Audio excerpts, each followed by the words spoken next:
There's no feeling more intense than starting over. If you deleted your homework the day before it was due, as I have, or if you left your wallet at home and you have to go back after spending an hour in the commute. If you won some money at the casino and then put all your winnings on red but it came up black. If you got your best shirt dry cleaned before a wedding and then immediately dropped food on it. If you won an argument with a friend and then later discovered that they just returned to their original view. Starting over is harder than starting up.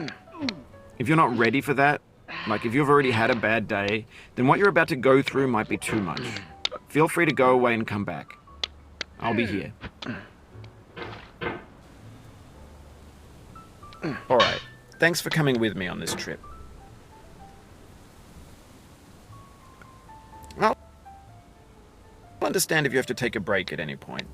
Just find a safe place to stop and quit the game. And don't worry, I'll save your progress, always. Even your mistakes. This game is a homage to a free game that came out in 2002, titled Sexy Hiking. The author of that game was Jazuo, a mysterious Czech designer who was known at the time as the father of B games.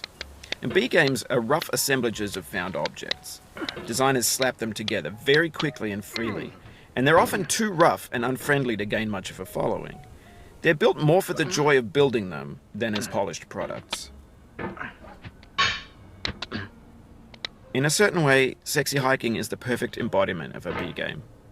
It's built almost entirely out of found and recycled parts, and it's one of the most unusual and unfriendly games of its time.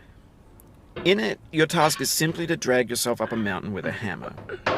And that act of climbing, in the digital world or in real life, has certain essential properties that give the game its flavor. No amount of forward progress is guaranteed. Some cliffs are too sheer or too slippery. And the player is constantly, unremittingly in danger of falling and losing everything. Anyway, when you start Sexy Hiking, you're standing next to this dead tree that blocks the way to the entire rest of the game. It might take you an hour to get over that tree, and a lot of people never got past it. You prod and you poke at it, exploring the limits of your reach and your strength, trying to find a way up and over. And there's a sense of truth in that lack of compromise. Most obstacles in video game worlds are fake. You can be completely confident in your ability to get through them once you have the correct method or the correct equipment or just by spending enough time. In that sense, every pixelated obstacle in Sexy Hiking is real. The obstacles in Sexy Hiking are unyielding, and that makes the game uniquely frustrating. But I'm not sure Jazuo intended to make a frustrating game. The frustration is just essential to the act of climbing, and it's authentic to the process of building a game about climbing. A funny thing happened to me as I was building this mountain.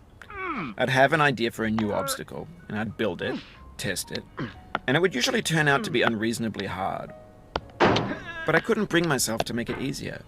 It already felt like my inability to get past the new obstacle was my fault, as a player rather than as a builder.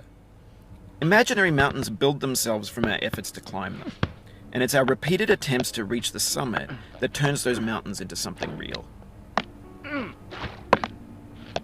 When you're building a video game world, you're building with ideas, and that can be like working with quickset cement. You mold your ideas into a certain shape that can be played with, and in the process of playing with them, they begin to harden and set until they're immutable, like rock. And at that point, you can't change the world, not without breaking it into pieces and starting fresh with new ideas. For years now, people have been predicting that games would soon be made out of prefabricated objects, bought in a store and assembled into a world. And for the most part, that hasn't happened, because the objects in the stores are trash. I don't mean they look bad or that they're badly made, although a lot of them are. I mean they're trash in the way that food becomes trash as soon as you put it in the sink. Things are made to be consumed and used in a certain context, and once the moment is gone, they transform into garbage.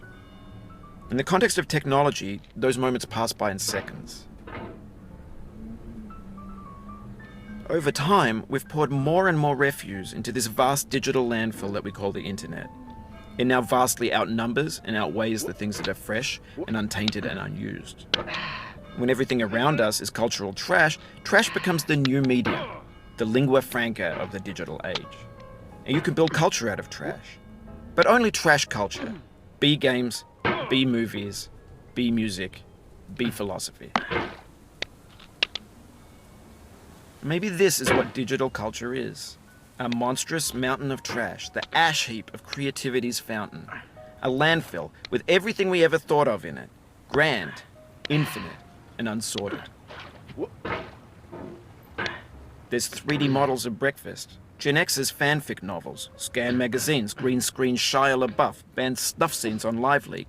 Facebook's got lifelike bots with unbranded adverts and candid shots of Kanye and Taylor Swift mashups, car crash epic failed GIFs, Russian dashcam vids, discussions of McRibs, discarded, forgotten, unrecycled, muddled, rotten, untitled. Everything's fresh for about 6 seconds, until some newer thing beckons, and we hit refresh. And there's years of persevering, disappearing into the pile, out of style, out of sight. In this context, it's tempting to make friends